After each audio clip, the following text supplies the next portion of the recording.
But we have to pass the bill so that you can find out what is in it. What? If you like your doctor, you will be able to keep your doctor.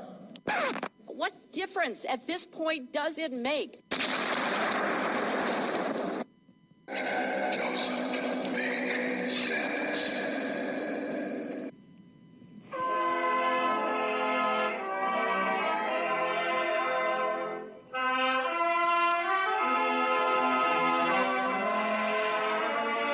If you're looking to make sense out of what's going on in the world today, then you've come to the right place. Welcome to Southern Sense Talk Radio with your host, Annie, the Radio Chick-A-Dee, and featuring Curtis C.S. Bennett and the most interesting guests that you'll find anywhere on Internet radio. And you can join the show and let your voice be heard by dialing 917-889-3675. So sit back, relax, and remember, Southern Sense is common sense.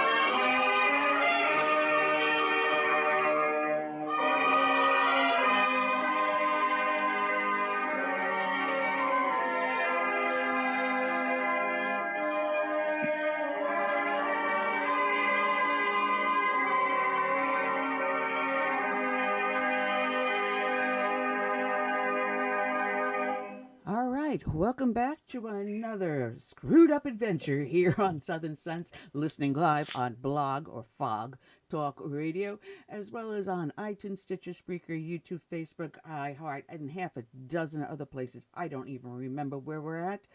Just go to our webpage, which is the name of the show, Southern Sense, as in common sense, southernsense.net. Or if you're at the old website and you have it bookmarked, southern-sense.com. I'm your hostess with the least mostest, the Radio Chick-A-Dee, Eddie, along with my crazy co-host, Curtis, C.S., as in crazy, Bennett. Good afternoon, Curtis. You can tell, I'm going to be on a roll today.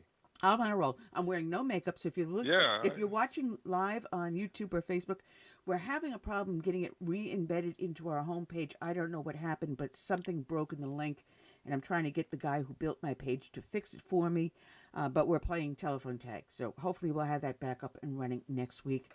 But Curtis, geez, it's going to be one of those days. Oh, yeah.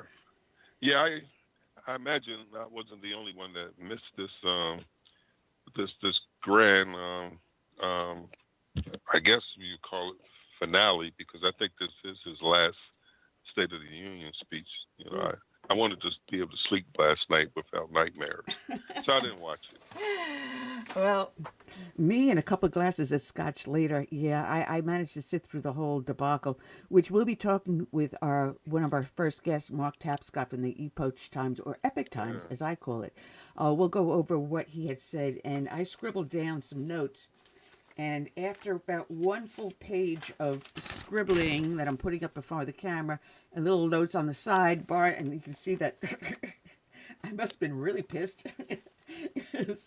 Oh my goodness! Wow! I'm like, oh geez, oh good Lord! Holy cow! I'm just trying to read my handwriting. I was really.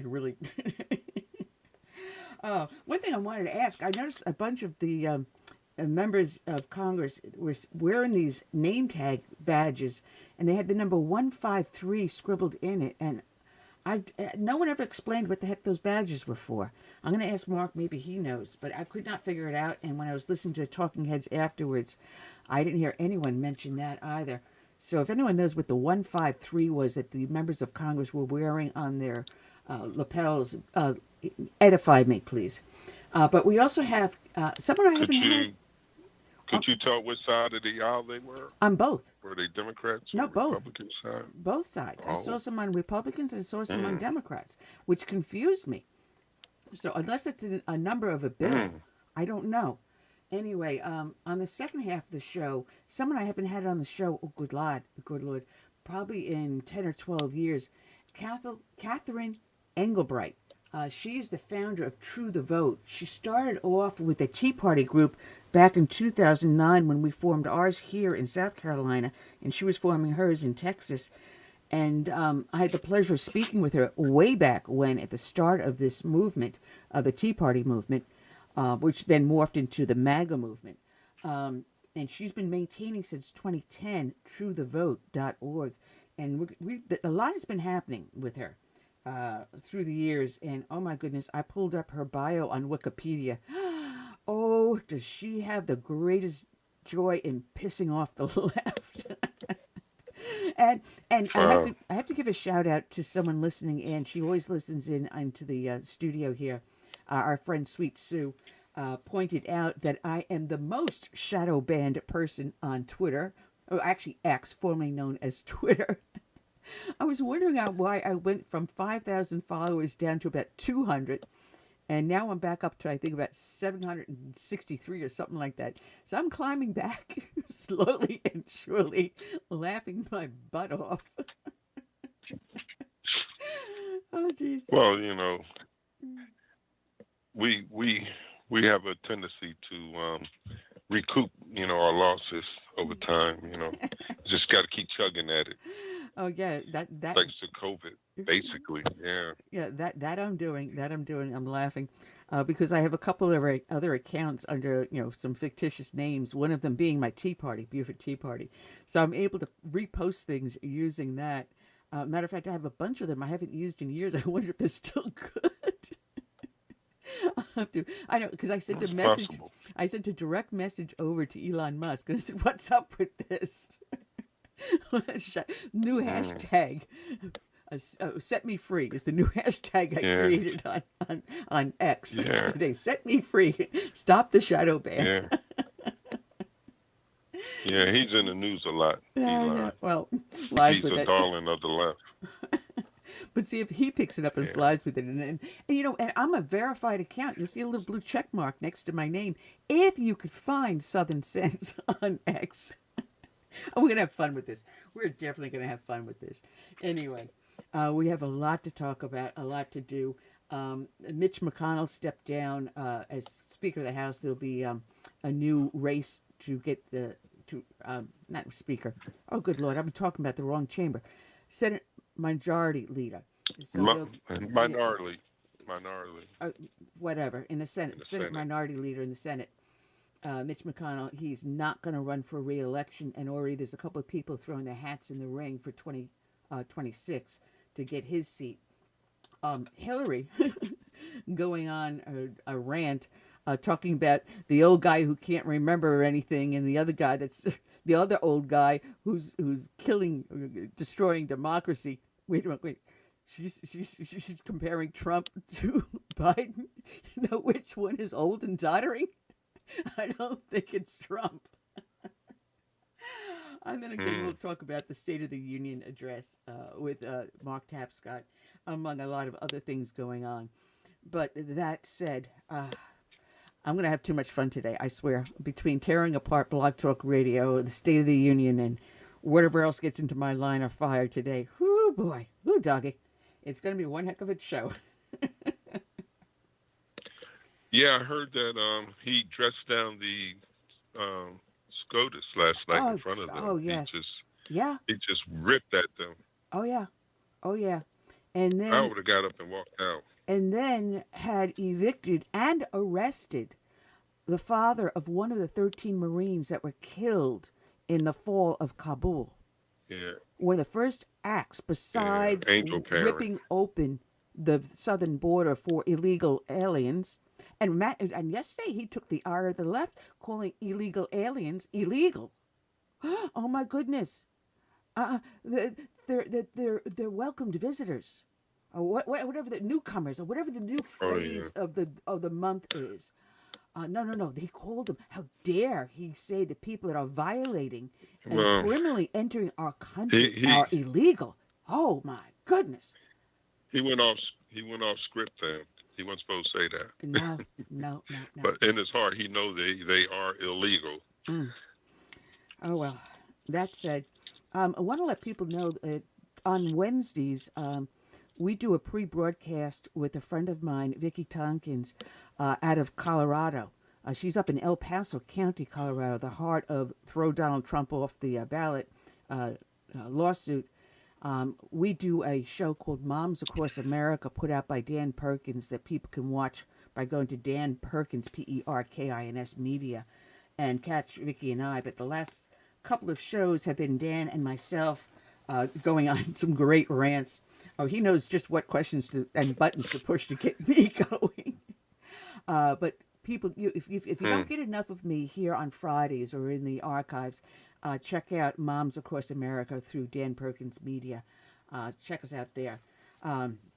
Anyway, everyone that listens to the show knows that we do a dedication to a fallen hero. And today's dedication is going to go out to Detective Robert Garten of the Hartford Police Department in Connecticut. His end of watch was Wednesday, September 6th of 2023, last year. And this article is from two different periodicals. The first one is from CT Insider, is the Capital Region article for Hartford by Catherine Dempsey and Caroline Ten. And the other one is from NBCConnecticut.com. And this, I don't have name the person who wrote this, but I will cite both of them. And the first starts off, hundreds waited in line for hours to pay respects to Hartford Detective Robert, quote, Bobby, unquote, Garten, who was killed when police say an 18-year-old high school student drove into the side of his patrol car while fleeing a traffic stop. Officers from all over the state attended the calling hours at Duncan Park, where Garten loved to watch the Hartford Yard Goats play. His flag-draped coffin sat near second base, under one of two canopies. Pictures of Garten as a boy, with his family and on the job, flashed on a giant screen, while soft rock played on stadium speakers. Occasionally, a pair of Hartford officers in their dress uniforms would slowly march across the grassy infield to the casket. They would do a slow salute in unison and slowly make their way back, their gold-covered buttons gleaming in the sun. Addison, a therapy dog from Torrington, was among the many canines walked by their handlers. Also attending was Hartford Mayor Luke Bronin and Charles Rovella, Commissioner of the Department of Emergency Services and Public Protection, and a former Hartford police chief. The organization, Mothers United Against Violence, which held a candlelight vigil in Garten's honor outside the Hartford Police Department this week, was also represented.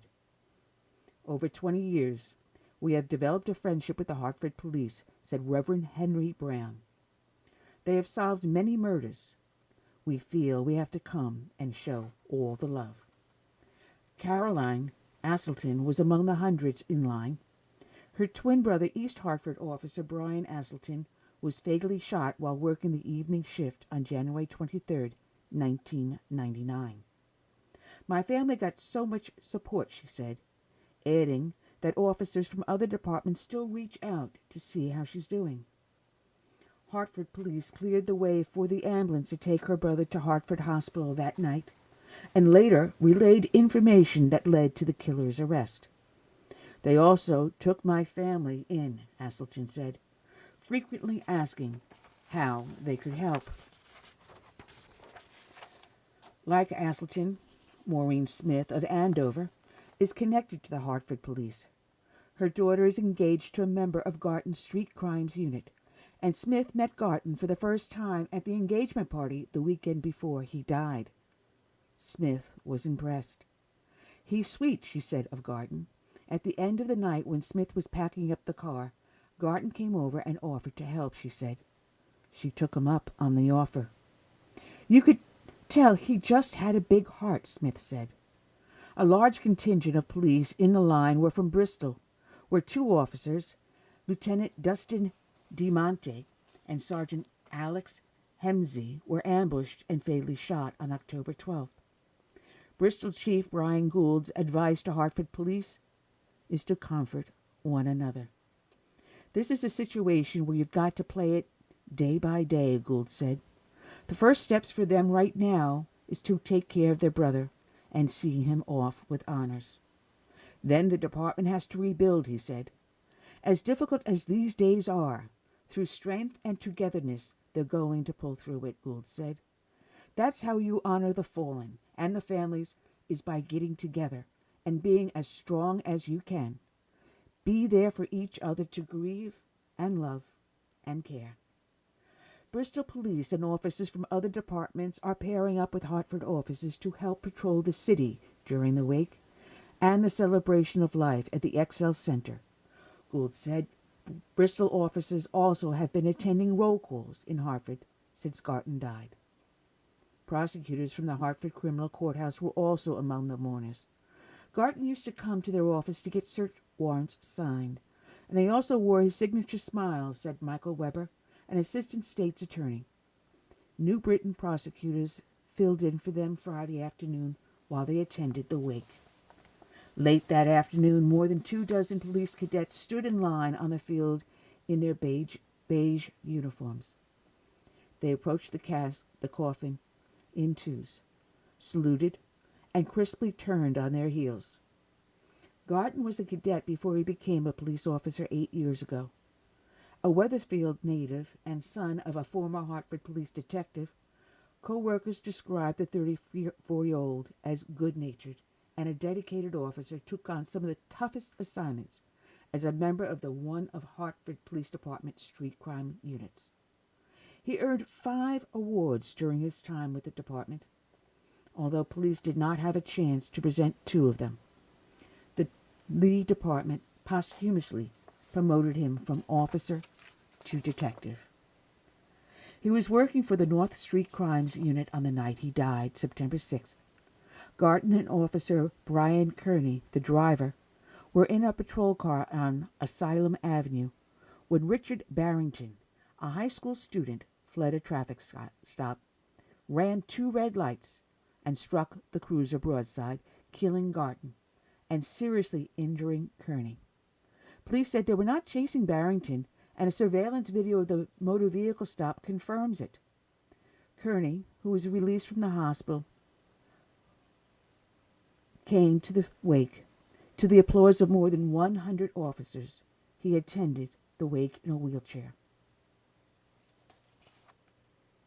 And from the NBC Connecticut, it goes on further to read. A sea of blue filled the floor of the XL Center in Hartford as family, friends, and fellow officers and the public gathered to say goodbye to fallen Hartford detective Robert Bobby Garten. The celebration of life for Detective Garten was filled with emotion, as those who knew him best remembered him as a great officer and an even greater person. He was only with us for 8 years, but his influence was immeasurable. He was and always will be our hero, Hartford Police Chief Jason Thody said. Garten died on September 6th at the age of 34, when a driver who was fleeing from a traffic stop hit the police cruiser that Garten was in. He was born and raised in Weatherford, lived in Newington, and graduated from the police academy in 2015, following his father's footsteps to become a Hartford police officer. Detective Garten's brother, Will, recalled the mischief the two of them would get into as children. He told a story about an 8-year-old Bobby attempting to enlist in the Navy. The Navy sent a packet to the Garten home and thanked Bobby for his interest, but he was a bit too young. They suggested the Sea Cadets, and Will said Bobby quickly joined and continued in the Sea Cadets through high school. Bobby, you were born, my little brother, and died my hero, Will Garten said. The most emotional moments came at the service when Detective Garten's partner, Officer Brian Kearney, took the stage to speak. Officer Kearney was driving the cruiser when it was struck on Asylum Avenue, and he sustained serious injuries. Through tears, Officer Kearney spoke about the bond the two of them shared and how exceptional an officer Bobby was. The two were part of the Hartford Police Department's street crimes unit in the city's North End. They were responsible for taking some of the most dangerous criminals off of the streets of Hartford. A partner's love is one that takes two strangers and makes them brothers, Officer Kearney said. He spoke about the night of the crash and how Detective Garten always took care of him. In our last moments, somewhere between heaven and earth, I know Bobby told me to turn back and stay home so I could take care of my family and our teammates. I can hear him saying, "It's okay, Bri. I've got this." Officer Kearney choked up several times as he remembered his partner. "He saved my life that night by sacrificing his," he said. Before he left the stage, Officer Kearney had one more tribute for his partner. "My last gesture to my partner is to award him the highest honor the Hartford Police Department has to offer, the Medal of Valor. My Medal of Valor." He signed off for the unit, Unit 133, before placing his medal on Garten's casket.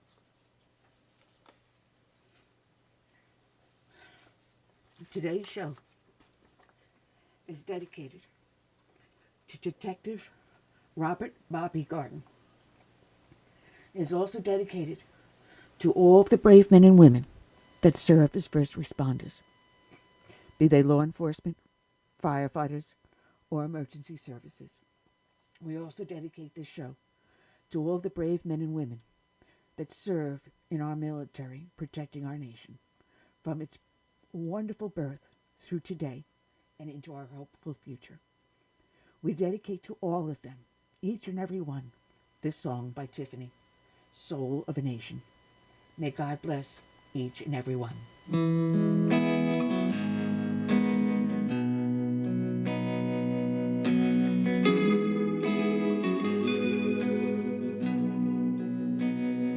Let it be said, when we finish this race, we kept them free, we led with grace. Let it be seen,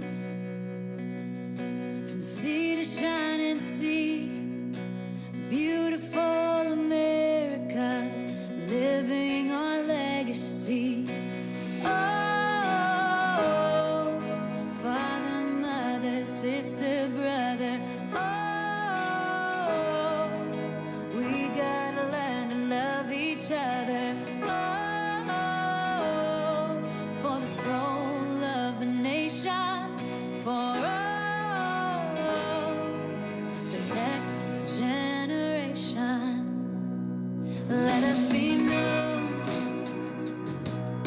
as people of honor, humble and bold, faithful through fire.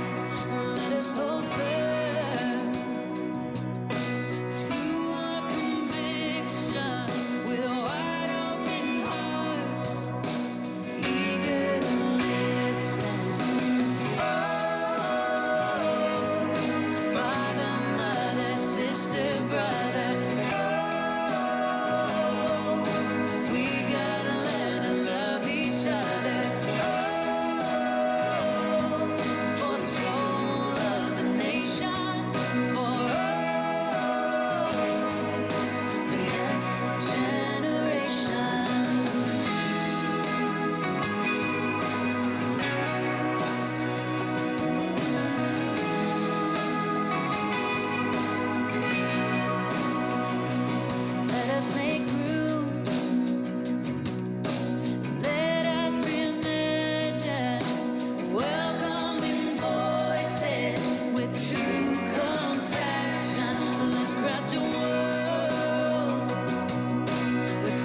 brother.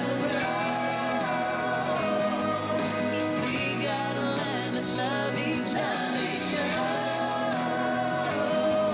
For the soul of the nation, for all the next generation.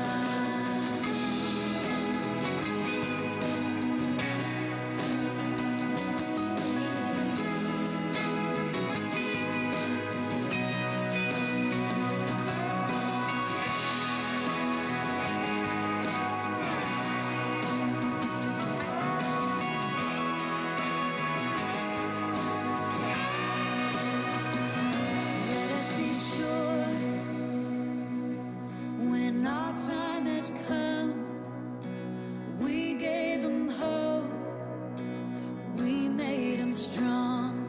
Let it be said when we finish this race, we kept them free, yeah, we led with grace.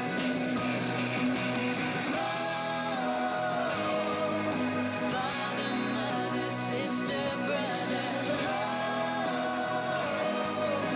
we gotta learn to love each other. For the soul of the nation, for all the next generation. Let it be said.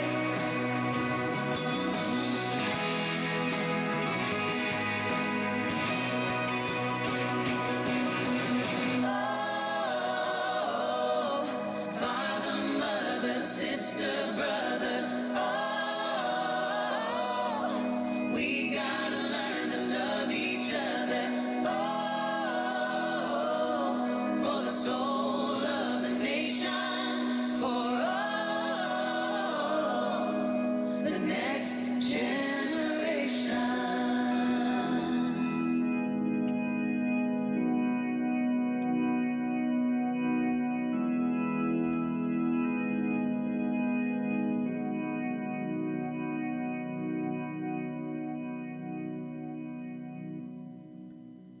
All right, and we're back. You're here listening to Southern Sense live on Blog Talk Radio. And I got to stop saying that because we probably won't be here next week.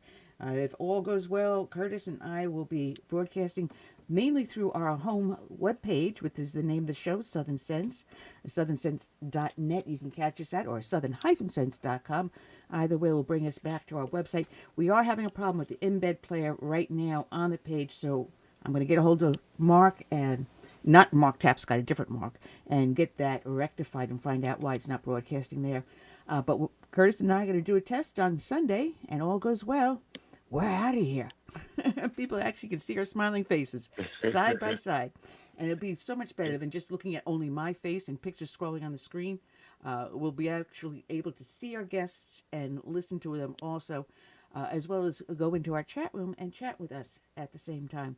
We're waiting for Mark Tapscott to call in, but I'm telling you, he must be running around like a chicken with his head cut off after yesterday's State of the Union address. And, well, March 16th, I'll be married. Which I missed. March 16th, I'll be married a total of 3 months, and boy, did we get into a fight. No, not bad. But I kept on saying that it wasn't a State of the Union address. It was a campaign speech. And the Constitution in Article... Sure was, from what I heard. Article 2, Section 3 mandates that the President of the United States appears before either house or both houses of the Congress to deliver a State of the Union. And State of the Union means, all right, we've got X amount of people that have entered our country illegally through this border or through those ports. That's the State of the Union. And to tell what you have in plans for the country afterwards. But he did not give a State of the Union that I clearly understood. He was saying that we were at record number unemployment. Record low unemployment.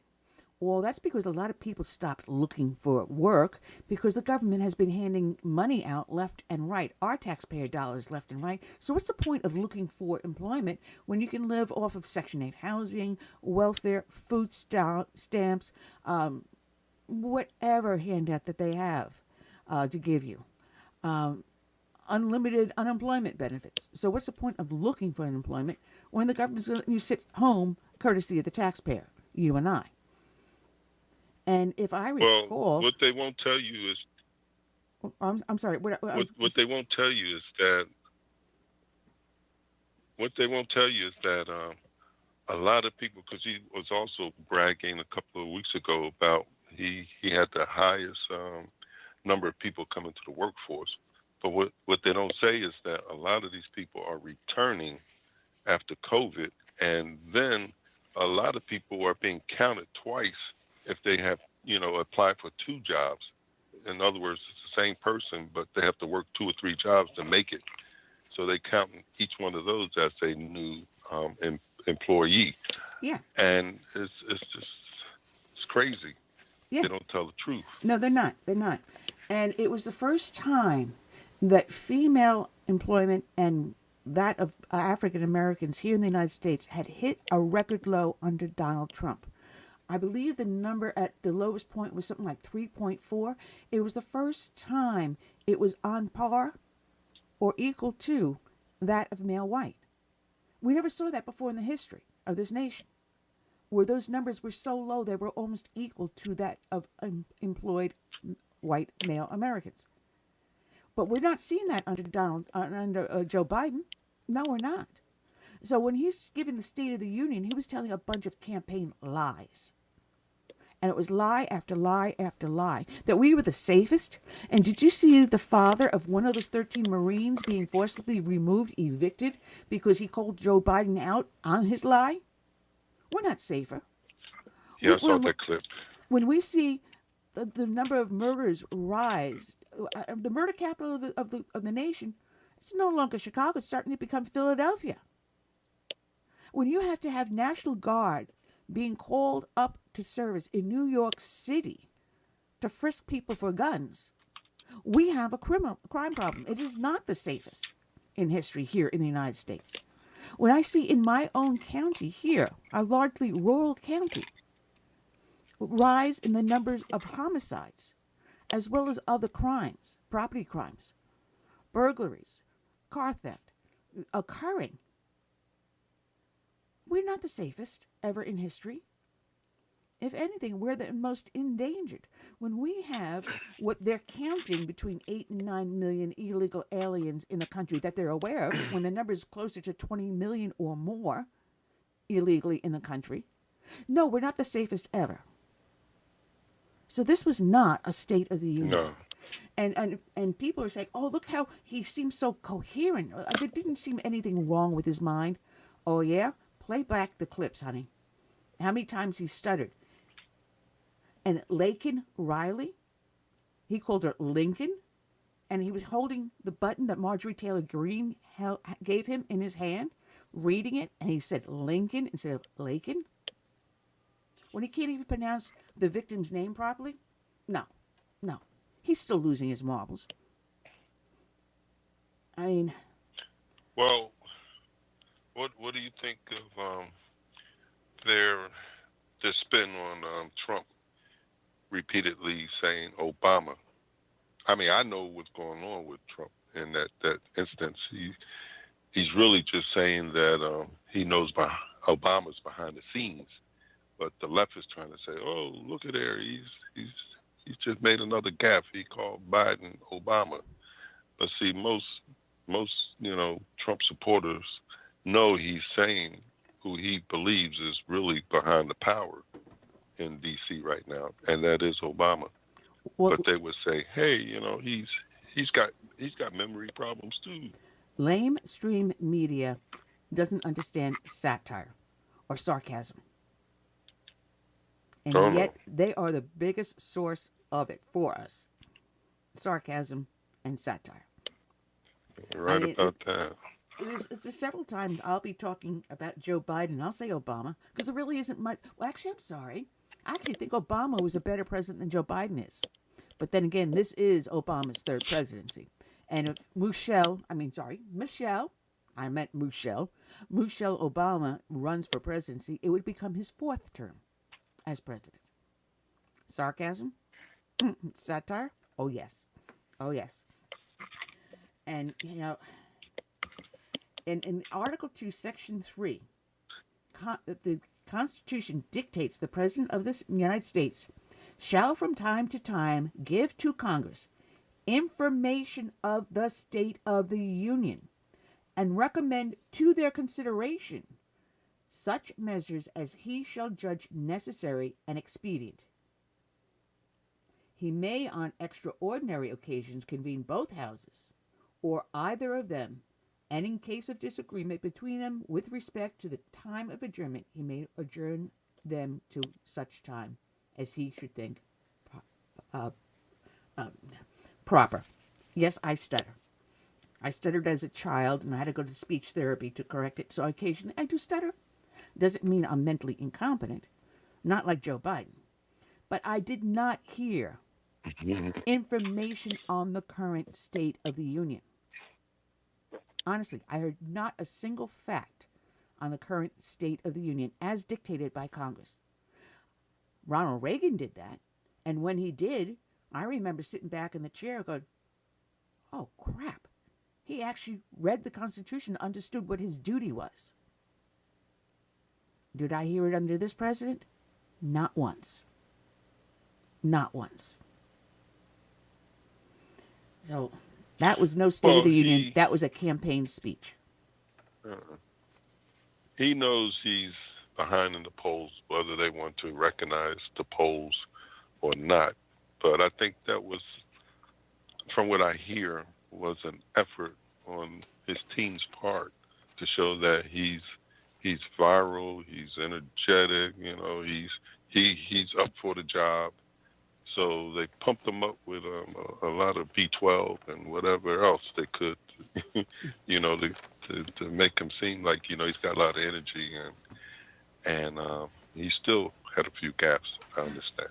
Well, I'm trying to remember who it was that was on Newsmax, and I was listening to the commentary afterwards, and I forget who it was that said it, but they said, I don't know what the heck they gave him, but can I get some of it? There must be some good joy juice there. Some real good joy juice they were giving him to get him to stand up for all that time. But you could see after half an hour, that's when he started really stumbling and stuttering. But one of the things I noticed before even the State of the Union, people were filling in to their seats, Sweden, the Prime Minister of Sweden, went before the cameras and announced that they joined NATO. And I thought, oh, what a wonderful thing Sweden has just done as a favor to Joe Biden by making that announcement on the very day of the State of the Union. That was carefully scripted. Very carefully orchestrated and scripted. This White House does know how to play the media. And, oh, did you catch Charles Barkley at all? Did you, Curtis? Oh, yeah. I have no respect for Charles Barkley. I haven't. But ever since he made that statement some years ago that he wasn't a role model for anybody's kid, Well, So, Charles Barkley, he walked back some of what he said, I understand. Yeah, well, Charles Barkley was on The View, and he turned around and he said the Democratic Party doesn't get Black America. He says they don't get the black male. They left us alone a long time ago. They only come out for our vote during election season. Otherwise, they ignore us the rest of the time. And he was calling them out. This is the neighborhood I grew up in. It's still a nasty place to be. I'm paraphrasing. Don't expect me to quote. I'm just paraphrasing, folks. So don't get your panties up in a bunch right now. You can tell I'm on a roll today. And he rightly called it out. And then the women on The View started to go after him. And boy, did he slap them down. Not physically, verbally. And said, no, this is my point. And I'm standing by it. And I just turned around and said, well, Sir Charles, you got my respect today. He called him out. He says, you're only coming after us for the vote. Because this is now election season. So now you're going to trot us out. But you're going to ignore us the rest of the time. And rightly, he called it out right. Well, that's not the controversy I was talking about. He's in the news more recently for saying that if he catches any black person walking around wearing a T-shirt with a mugshot of Trump on it, he was going to punch them out. Well, I guess he's And that's walked what he that said. back. I guess he walked that back. Well, kind of, sort of, because he doesn't want to lose his position at ESPN and all that, Yeah. and endorsements and stuff. Yeah, But, you he wasn't cannot. thinking. But the fact that he even thinks that, that you don't have the right to wear whatever you want. Right. It just shows it shows you how they think on the left. You have to agree with us. Yeah. And if you don't agree with us, you're subject to certain penalties. Mm-hmm. Yeah. Right. Well, some of the other things I want to address that Biden spoke about, this bird-brained policy has for building a floating pier for relief going to Gaza. Number one, there is no guarantee that once they build this floating pier, that the relief that's on that naval vessel going into the harbor there will actually go to the people in Gaza and will not go directly to the fighters in Hamas. There's no guarantee, because once we turn that stuff over to the individuals, and we don't even know what vessels are coming out to the pier, this floating pier, that the relief will be on. We don't know who's getting it. No guarantee that it will go from where we intended to go directly into the hands of the people that truly need it. No, you and I know for a fact it will go into the hands of the Hamas fighters and the hierarchy. It'll never see the actual people on the ground in desperate need of it. And Tony Schaefer was on Newsmax earlier today, and they were asking about the relief. And he's someone that has handled the parachuting of supplies into various zones, be they peacetime or war zones. And unfortunately, one of the chutes failed to deploy. I guess it was yesterday or today, and 5 people, which included 2 young boys, were killed from the falling relief. And one of the things you do is that when you do send relief into zones, be they peacetime or war, you have someone on the ground coordinating it to making sure it gets to the actual drop zone or to the people that are supposed to be receiving it. And it actually gets distributed to the individuals it was intended for. And this is not in any of Biden's policies. So basically, we're throwing Band-Aids at something, but instead of giving them Band-Aids, we're giving them loaded weapons. And yes, food can be a loaded weapon, because a soldier with a full belly is going to fight harder than one with an empty belly. A soldier with a full belly has more strength and stamina than one with an empty belly. So yes, you know those foods, the blankets, the medicines are going to go to the fighters and to the hierarchy first, before it sees anyone else in need on the ground. So here's bird brain number 1. The other thing I caught, and I'm going, whoever wrote this speech for him was really on a roll. Because within a 5-minute period, he compared himself to FDR and Lincoln in his opening. And then he likens Putin to Hitler's invasion of Europe with Putin's invasion of Ukraine. Okay, I can get that. But he had to throw Hitler in there, and then within a breath mention MAGA. He cites Reagan and likens himself to Ronald Reagan. And then right after that, he then decries the January 6th insurrection. And what we're finding out about that, the Epoch Times has had several great articles covering this, and they have on the Epoch TV a great series on the January 6th, among other series they have. The camera that was on the bomb in front of the DNC, the Democratic National Committee's headquarters, there was a camera on that bench, and people walked past where the pipe bomb was. As a matter of fact, there were officers that walked past that. Kamala Harris's motorcade drove right past it after it was identified that there was a pipe bomb under that bench. And then, before the bomb squad gets there, the cameras that were focused on the bench strangely get redirected, one to a highway and one to a railroad track. Now, as we learn afterwards, the only way these cameras got moved is if someone manually moved them. I don't mean they went out there and put their hands around the lens and moved them, but they hit the keyboard and redirected the cameras purposely. And the pictures that are coming out of the actual bomb, multiple expert sources are saying it is exactly the same bomb that they use in training exercises with law enforcement and the FBI, even down to the specific timer used on the bomb. The color of it, the timer, the pipe itself, all duplicates of what the FBI uses. And now they have identified 250 individuals in the crowd on January 6th that breached the Capitol as FBI informants, sources, or possible confidential agents. 250 FBI sources instigating the incursion on the Capitol on January 6th. And now they're saying there's a possible another 2,100 people that could potentially be arrested between this year and next. They're going after more individuals that were in Washington, D.C. on the day of January 6th. And they want to prosecute them for being in Washington, D.C., whether they entered the Capitol or not. This is getting very, very scary.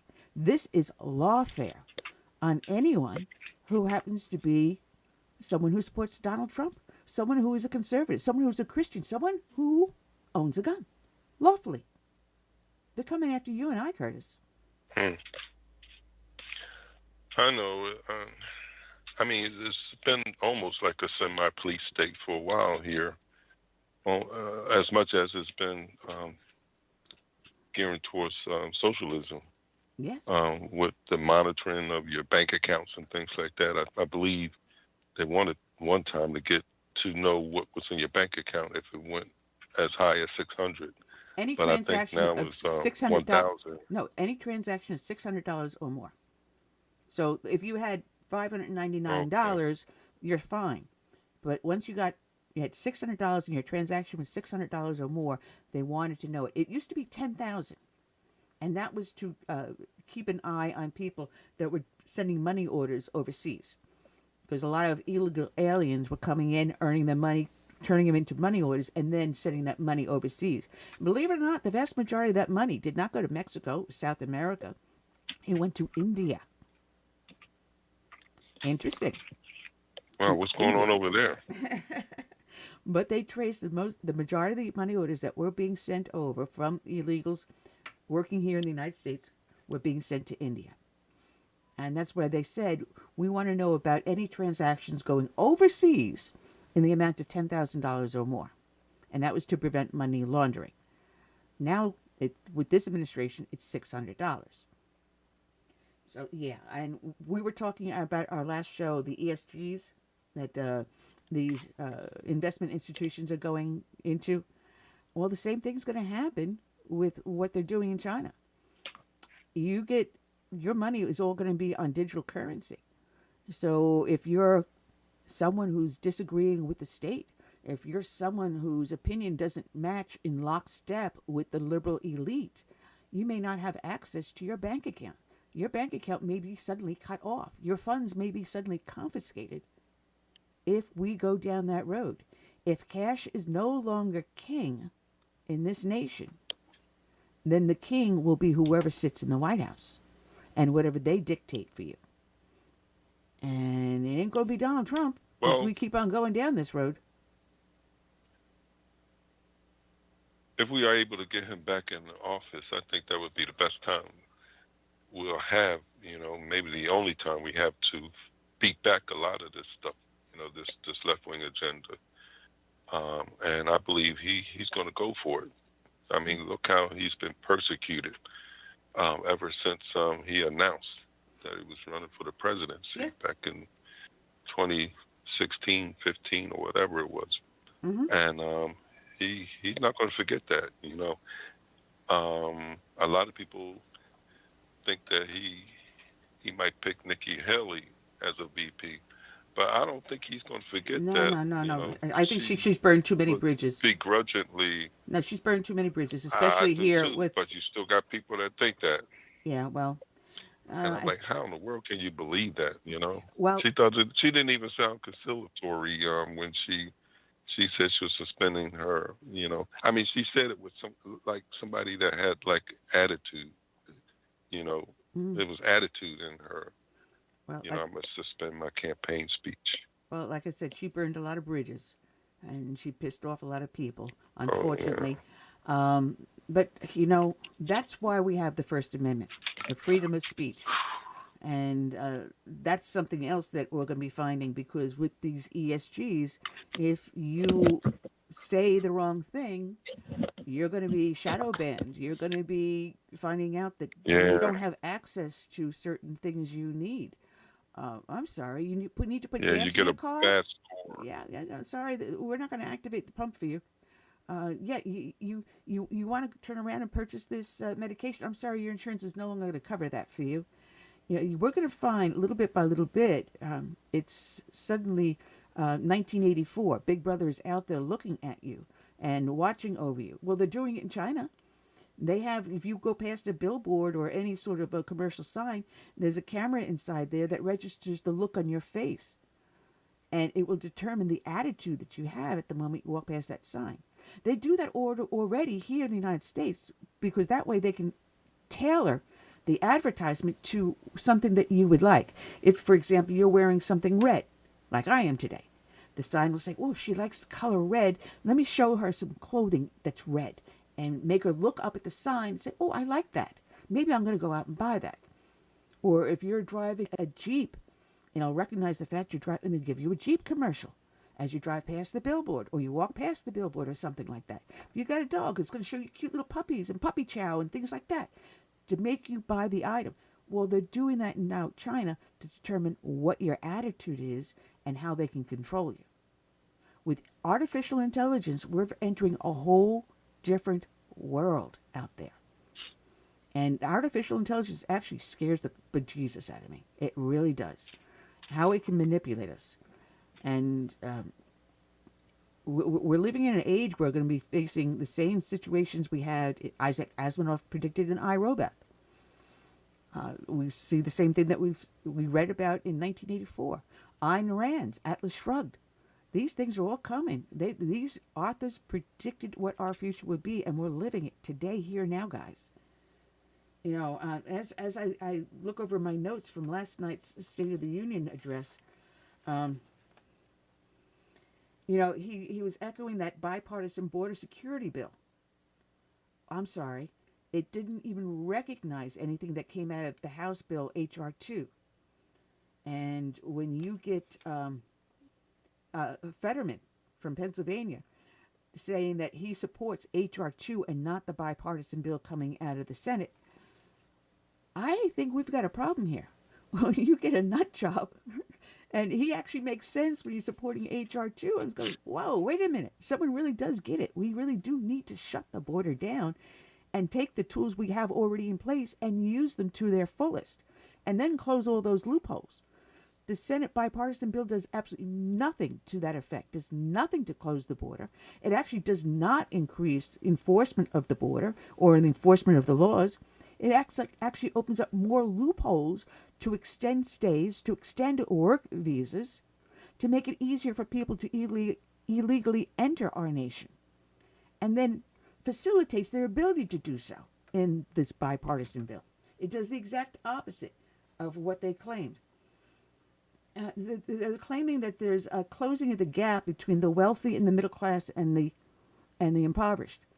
No, there is no closing of that gap. As a matter of fact, that gap is getting wider and wider. And those that are in the middle class, people like you and I, Curtis, are finding ourselves dropping down.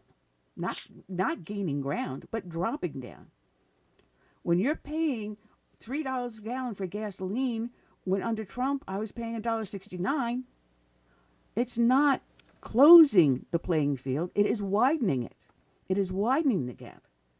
And when you turn around and tell me that your late fees on your credit cards are going to go from whatever is odious and burdensome, be it $35 or $41 or $80, whatever your credit card agreement is that you signed, drop it down mandatory to $8. Do you know what that's going to do to you and I, Curtis?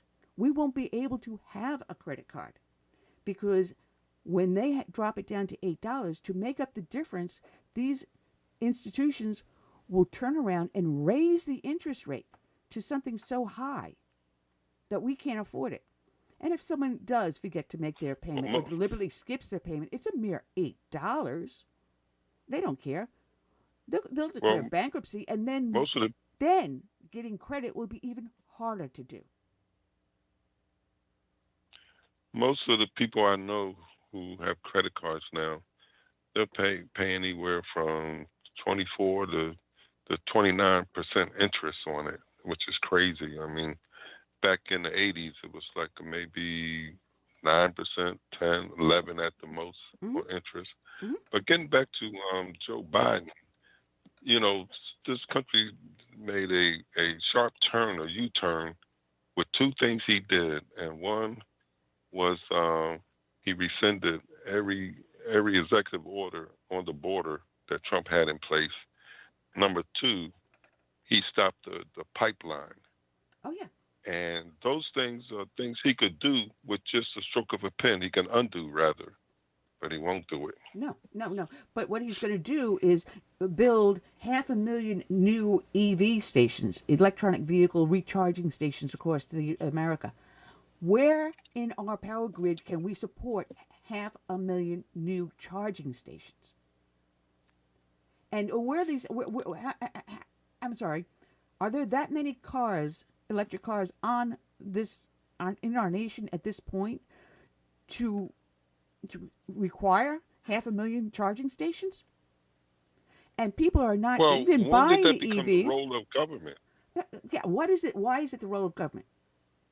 Yeah. I mean, why? Shell and Texaco and BP and ExxonMobil, they're the ones opening up the stations for gasoline. So if they want to get into the ball game, then again, Shell, Exxon, Texaco, or whatever company out there should say, hey, I can make a couple of bucks here. I can make a killing if I have the only electronic charging station in the county. Or why don't I just not open one, but open 5 or 10 of them out throughout the county and be known as the electronic vehicle charging tycoon? All right? If there was actually money in that. People have seen electric cars have issues, and more recently, I think, in a place where there was a lot of cold weather, and their cars wouldn't start. Yeah, they couldn't charge them. And they see this, and under freezing weather, they don't charge. I mean, consumer spending is supposed to drive the markets, but it seems like government always want to put their 2 cents in, and steer things. I think they think they are Germany because, you're right. if I'm mistaken, was Hitler came up with the Volkswagen. He decided, was going to put out a car that is the difference that everybody can use, and he had the specs. That's the difference between our democratically elected republic and fascism.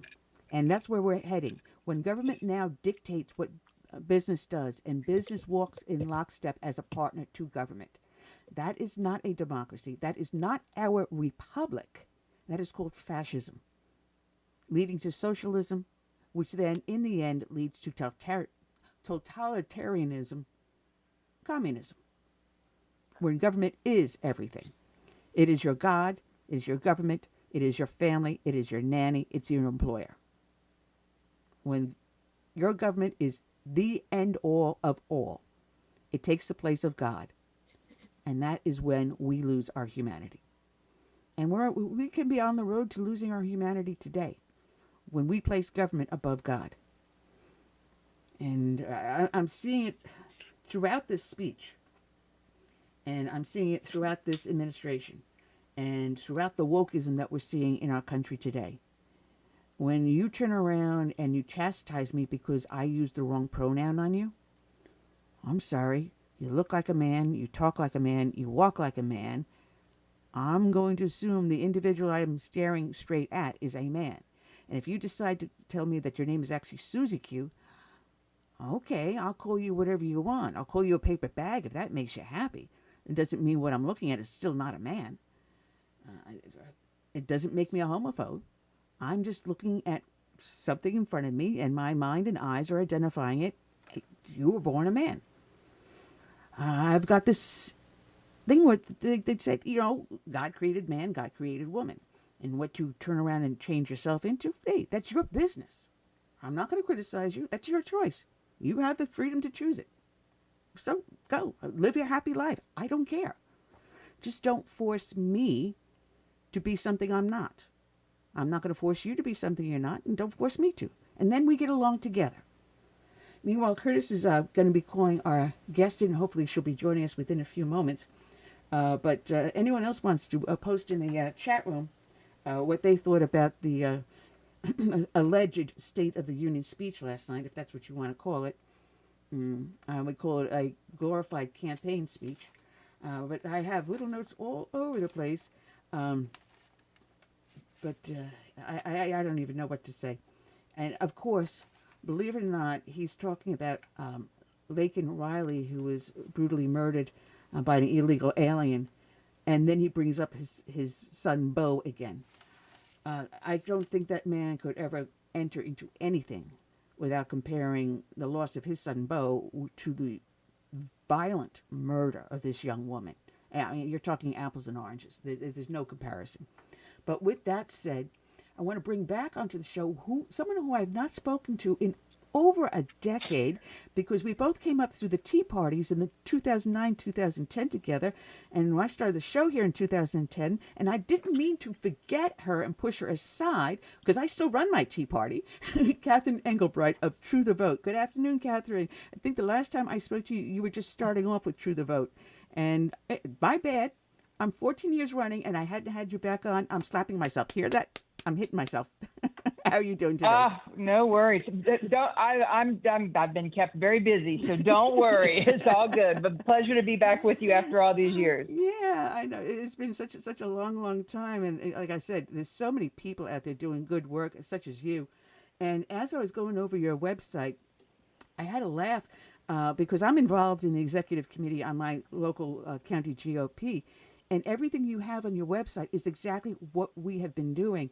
And with True the Vote, you have been fighting for election integrity, but also to get people out there to vote and to be active, to become poll watchers, to know what to look for and to how to invigorate people to vote. And I'm saying, dang, I think our county chair must have read your website. Either that or everyone's got a great message here. Well, you know what? I will consider that a compliment, even if it doesn't have any crossover. Just the knowledge that you went and looked at it and saw value in it, we appreciate it. We're working hard. You know, it's every state runs things a little differently, county to county, jurisdiction to jurisdiction, but there are some common truths, and it's around those truths essentially, and most importantly, the notion that elections should be trustworthy. And there should be a process that follows law and we can rely upon. It's those kinds of things that we are seeing more and more Americans rally to, and it's an exciting time. We think it's sort of a renaissance of election integrity after a really rough go in 2020 and for the years that followed. But we're the movement is now coming into its own and just in the nick of time. You know, I had a clip. And I don't know what I did with it. I think I may have deleted it because it went back all the way to 2016. And it was someone that worked with the electronic voting machines. And he was a programmer. And he testified in court, and I believe it was in Chicago, about how easy it was to manipulate the programming in these machines. So that here you are, you're saying, all right, I'm flipping the switch for Donald Trump. The ballot prints out. And I see Trump on there, but when you feed it through the hopper to place your final vote, the scan code on the hopper changes it and flips it to someone else. But everyone's saying, no, you can't do that with these machines. It can't be done. But we are finding that some of these machines can be manipulated, can't they? Oh, sure. I mean, every where there's a human, there's room for manipulation. Nothing is foolproof. There's, machines can be manipulated, paper ballots can be manipulated, bad actors can get involved on either and any side of it.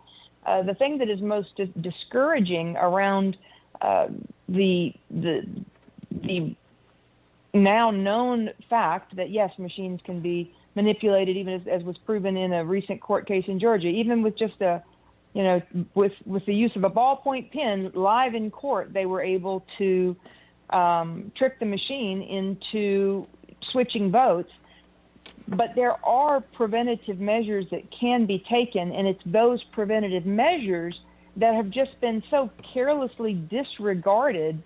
And that's, to me, the place that we should be really focusing on is building technology or employing technology that doesn't have the gaps in it, because it's just not been a priority for election administrators. Now that America is watching, I think things are going to get markedly better and fast.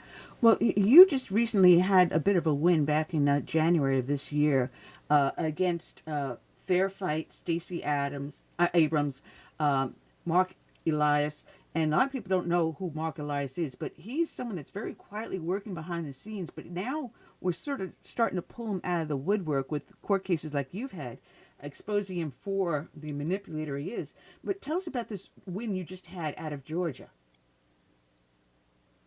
Sure. So the case started initially in 2020. We'd been made aware of how inaccurate and problematic the Georgia voter rolls were. Interestingly, the state of Georgia only cleans its rolls once every other year in odd years in the first 6 months of the year. And so their rolls hadn't been cleaned since early 2019. And of course, there were all kinds of shenanigans that occurred between early 2019 and November of 2020. And so we took a closer look at the records and came to learn that there were approximately 364,000 ineligible records on the current Georgia voter rolls, and they were heading into the runoff in January of 2021. And because citizens do have the authority to challenge ineligible records, we equipped volunteers, citizens, voters, in their respective counties to present these files to their counties and ask them to take a look. It should have been a very discreet process. But as soon as it was announced, Fair Fight sued us within just a couple of days. That lawsuit, and they tried to claim that we were intimidating voters and that we were being reckless and so forth. That played out in a pretty intense lawsuit over 3 years, and we finally won in December, as you note, and that was a tremendous victory over Stacey Abrams and Fair Fight and Mark Elias and the Biden Department of Justice. They have since come back and appealed, so now we are preparing our brief for the 11th Circuit Court. But it just goes to show a couple things. First, just how bad the rolls really are. And second, the lengths to which groups like Fair Fight and lawyers like Mark Elias will, jump in and spend, 7 figures to try to prevent the truth from coming out. But we beat them fair and square. Meanwhile, now you've got like 3-4 years of your life thrown out the window at how much expense also. And that's what they want to do. They want to do the lawfare on us. So if they can't intimidate us publicly by shaming us, they'll go after us and bankrupt us. And that's their intent. You may eventually say, well, it's going to cost me too much to challenge them, so I'm just going to walk away. That's what they're hoping for. Oh, sure. But I'll tell you this, you brought up that we started back in the Tea Party days together. prior to starting True the Vote in 2009, I'd been in business in oil and gas for 16 years. I'd never been in a lawsuit, never had any kind of dust up with any government authority. Since filing for nonprofit status for True the Vote in 2010, as soon as I did that, I was within just a few weeks sued twice for specious reasons. Ended up winning both those lawsuits. But since then, since 2010, I've never been out of court, and I think because of that, I've developed pretty thick skin around all of this. So we no longer look at things and think, oh, we shouldn't do that. We might get sued. If it needs to be done, we're going to do it. If we get sued, we'll deal with that too. But time is fleeting. We are fighting for the life of our republic, and we have to swing for the fences. That we definitely have to. And it takes courage, it takes guts, it takes stamina, which you have proven to have, because just for, little giggles and kicks, I went up and pulled up your profile under Wikipedia. Oh, good Lord, girl. Oof. Have you looked at it lately? Yeah. I think it was like you're talking pages. to a certifiable monster. Woo. How dare you? And oh my goodness, you actually went to jail. They actually put you behind jail because you wouldn't give up your source. I mean, come on. They would do anything and everything to intimidate you and anyone else that you're working with. And that's the shameful part. You and I have the attitude, let's get along and go along, get along. But if we see a problem, hey, let's correct it and let's make everything work hunky-dory. But that's not how they want to look at it. And I got to admit, back a number of years ago, we had a local county council election, and we wanted to place someone on the ballot. We had to actually manually walk door to door, knocking on doors to get him written in on the ballot, to get enough petition signatures for him to be a write-in. And going through the voter rolls, because that's what we were using to go through the voting precincts, just doing that alone, we found a lot of errors. So I can just imagine what you would do if you went completely statewide. And people don't understand. You move from one place, you go and get a new driver's license, and with the motor voter laws now, you automatically register to vote, blah, blah, blah, which I don't agree with. I'm sure you don't either. But you find so many errors. I mean, I know one individual specifically. Yesterday, I pulled up his voting record, and I said, your voting record has your correct address, but your driver's license, which you changed at the time they put you on the voting roll, was not changed. So your driver's license doesn't match your voter registration. You're going to have a problem. But stupid things like that. And that's what True the Vote is out there working on. That's exactly right. And it's one of the newest things that we've launched is an initiative to address just what you've described. And it's called Scan, Check, Protect. And the idea is we have a QR code. You can scan it. It takes you to a spot on our website where you can get registered to vote if you're not already registered. Check your registration in any state of your residence and make sure it's accurate. As you point out, you have errors like that you want to go ahead and get cleaned up now so you don't have a problem when you get ready to cast your ballot in November or this fall.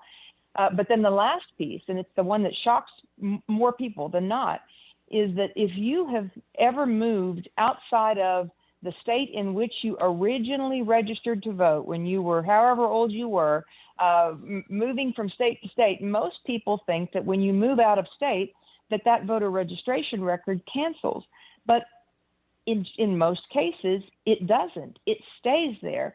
And in this new sort of age of mass mail out of ballots, it creates a real opportunity for people who want to exploit those weaknesses and vulnerabilities in the process to use your record. You would never know. But yet, if it ever came down to it and there was ever a criminal investigation done, it would appear as though you had voted in more than one place in the same election, and you would be held accountable for that. So we are encouraging people to use what we've put together to look at any state you've moved out of that you may have been registered and just see. Hopefully it's taken care of and the registration isn't there, but we have gotten report upon report upon report from people who are thanking us saying, I was registered in 3 other states. I had no idea. And there are steps you can take now to get your name removed. And that's exactly what should be happening. So it's time for some good spring cleaning. Get those registrations off the books now. Oh, absolutely. And I did. I ran my name and I ran a friend's name through there also. And that's when we found the error. And I says, well, I think before November hits, you better get down to motor vehicles and get that corrected. But it's going to cost $35. I'll give you the $35 to change it.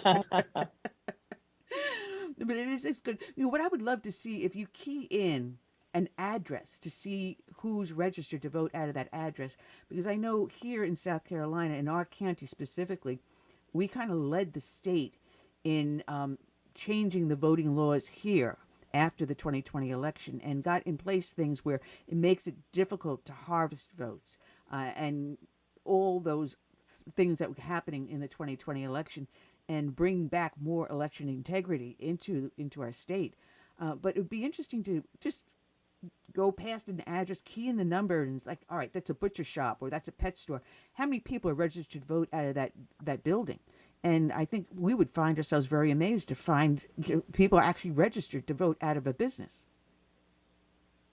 Indeed, and in fact, we do have something like that. It's called IV3, and you can check it out. It's the letter I, the letter V, the number 3.us. And if you look right now, you'll see that it still says it's closed because we had spun it down for this lawsuit and some other reasons. We are in the process, and next week we'll be relaunching it with the functionality that you've just described. Now, we do put people that want to participate through a pretty high standard of making sure that they intend to use the data wisely, that they aren't going to exploit it. We get all manner of terms and conditions signed, but we have about 40,000 people that in the past have used this system to look at their local voter files, and that's exactly the kinds of things that we show them and equip them to point those things out to their counties so that, again, in the hopes of the county can make the proper adjustments. That was, you like the way I segued into that for you. That was very good, wasn't it? That was great.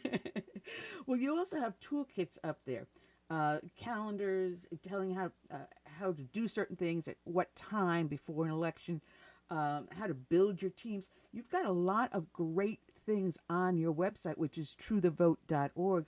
And I'm going to encourage anyone out there listening, if you do want to get involved to make sure there is election integrity, go onto the website and look at that.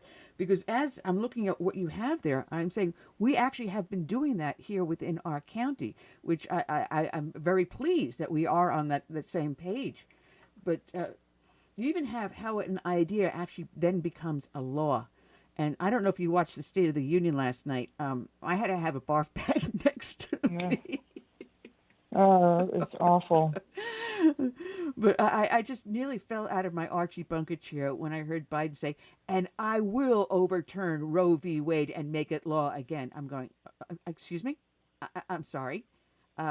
What part of the Constitution does your power come from? I don't seem to see it. And then openly threaten the Supreme Court. Openly threaten them in outrageous. Absolutely outrageous. What were the takeaways you got out of that campaign speech we saw last night? Yeah, I just shook my head. I think the biggest takeaway was we are in real trouble if he is reelected. I mean, we're in trouble now, but if he is reelected, I mean, we are the laughingstock of the globe, and it's very, very concerning to see someone who is clearly not mentally rigorous enough to withstand the kind of stress that the leader of the free world, has to be able to bear up under, and the weird screaming match that we saw last night was just, I don't know, it was just embarrassing. Mm-hmm. Very, very, very. One of the things you have on your website under the Be Vocal, Act Local, and this is something I always tell people, to talk to your local lawmakers. Whether it's the dog catcher, the town mayor, the county council, whatever. All politics starts locally and then just goes up the food chain. And one of the things that you have is how to talk to your local lawmaker. And you go there with a reason, a serious issue, and you stay on point. We had a protest in front of, at that point, after Mark Sanford was my congressman, it became Joe Cunningham, or as we call him, Beer Can Joe. I don't know if you remember his going onto the House floor with the 6-pack of beer, which was a huge no alcohol on the floor. So we nicknamed him Beer Can Joe. And I actually had to sign Beer Can Joe until my cat pissed on it. Literally did. So we were protesting outside his local office here. But I said, if you're going to go in and express to them why we're protesting, you be cordial, be polite, leave the sign outside the door. Leave the sign outside the door. Go in and make sure they take down your name, your phone number, and your address. And if one person goes in, ask someone. If 2 people go in, maybe there's something here. 3 people go in, their ears start to go up. If you get 5 or more, it becomes an important issue they must address. And people don't understand that formula works. So I said, when you do that, don't go by yourself. Get other people to do the same thing. And that's exactly right. What would you say to someone? Yeah, I completely agree. Going in group, making sure that you are well equipped to not just point out the problem, but try to create as much research or support around a possible solution, and position yourself as an advocate, so that our elected officials. I mean, clearly, we've all got our gripes, but at the end of the day, to be able to approach them with a problem and a recommended solution, or at least things to think about, or what we would like to see, and then a display a willingness to work with them, to stand with them, and to remember that this is being in government leadership is far more complicated than it sometimes seems from the outside looking in, because you've got all manner of trade-offs. It's not that should be the case, it just is. And so you've really got to understand all of the hot buttons and how to affect the greatest amount of change in the most efficient way, and doing that with the group and by being polite and determined, you can get an awful lot of good work done. Absolutely. And what I always say is, reach out to organizations that are like-minded, and a lot of them will then turn around and reach back down to you. Recently, FairUS.org reached out to a bunch of local community activists, people like you and like me, and they brought us up to D.C. in support of H.R. 2, which is the immigration bill from the House. And I was absolutely shocked and surprised, because whoever from our group came from Pennsylvania and walked into Fetterman's office, I want to shake that person's hand and kiss them on the lips, because if Fetterman turns around and supports the House version, H.R. 2, over the bipartisan bill that Biden was touting last night, they did one heck of a good job. But see, it works because obviously he saw something, or his aides saw something, and said, well, maybe you better take another look at this and why they're not supporting that. And it does work occasionally, and surprisingly and beautifully. Yeah, I completely agree. And more people are finding their path into this kind of, citizen-led advocacy, and it's a great thing to see. It is. Well, Catherine, it has been a pleasure having you with us. We're down to our last 5 minutes on the clock, and God, we were supposed to have Mark Tapscott from the Epoch Times with us, and I guess because of the State of the Union, he's running on a deadline, so I'll beat him up later. But it was great. Well, I appreciate being with you. Thank you so much. Yeah, and I haven't forgotten about you. Just we've had so many great guests over the years that, it's like, okay, no, this issue just came in front of me. But with going on the State of the Union, you were like a perfect follow-up after that campaign speech last night. Well, I appreciate the opportunity, and, we're all in it together. Well, God bless, Catherine. And people will find you at truethevote.org. And also, as soon as you get back up, IV3, letter I's and Ida, V Victor, That's number right. 3.us. God bless you, Catherine, and thank you. Thanks so much. Bye-bye. All right, Curtis. Bye-bye. We do have someone lined up. We're ready for next week, and I forget who the heck it is. Let me see if I can figure out who the heck is coming up next week. I'll pull up the episodes, and I know I put someone in here. Just come on, here we go. Okay, I already titled it, Becoming Failure. Are you ready? Oh, Steve Gorham. He's the author of a new book called Green Breakdown, The Coming Renewable Energy Failure. And with Biden promising 500,000 new EV stations in the near future, courtesy of your tax dollar, what a follow-up he would be after that speech. Yeah, he must think he's on that TV show back in the 60s called King for a Day. Oh, man. But I got to say, they picked a good person, Kate Britt, to do the rebuttal. She's a Republican out of... Gee, I wrote down the initials of the state, and I can't read my handwriting. Well, how did that go? It was a little bit long, and a lot of people complained, oh, she did it out of her kitchen. Oh, come on. Who was it that was toting the beer out of their kitchen? I forget what Democrat. Was that... Oh, good Lord. I have a brain fart right now. Oh, never mind. It doesn't matter. Well, anyway, I thought they wanted people... Yeah. I thought they wanted people working out of their homes ever since COVID. Oh, well. That's all we got for today. I want to thank everyone for joining us. Check back with our website, and we'll let you know how you can watch us and listen to us come next week, because anything I do here on Blog Talk Radio will not be a live. It will be an upload after we do the live show. So if you do want to join us live, please check back onto our homepage, southernsense.net. And I'm going to get a hold of my friend Mark and say, Mark, come on, we got to get this. But first, Curtis, you and I are going to do the test on Sunday. Make sure everything's running up and going smoothly. And that's all I got for now. Okay. That's all I got. So, well, that's all I got. So I'll leave you with a song from our friend Gary Pecorella, Save America. So I say good night and God bless, and thank you for joining us. Oops, nope, that's the wrong one. Sorry, that was the wrong one. I clicked the wrong one. It's the one below it. It can't always be perfect all the time. That's okay. It can't be perfect all the time. Here we go.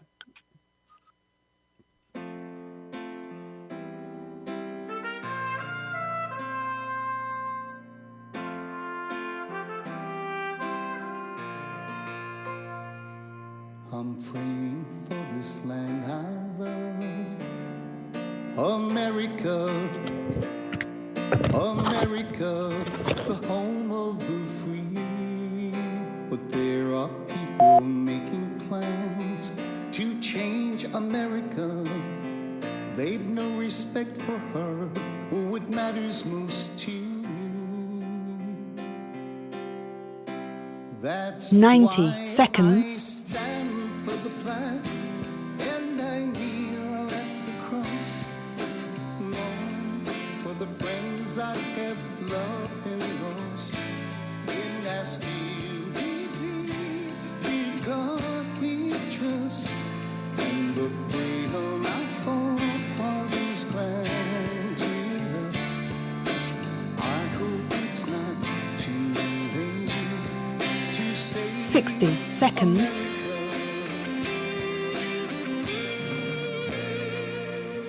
Do you hear our battle cry across America?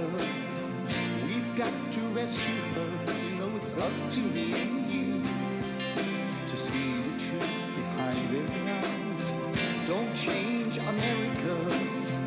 God bless America and the red, white, and blue.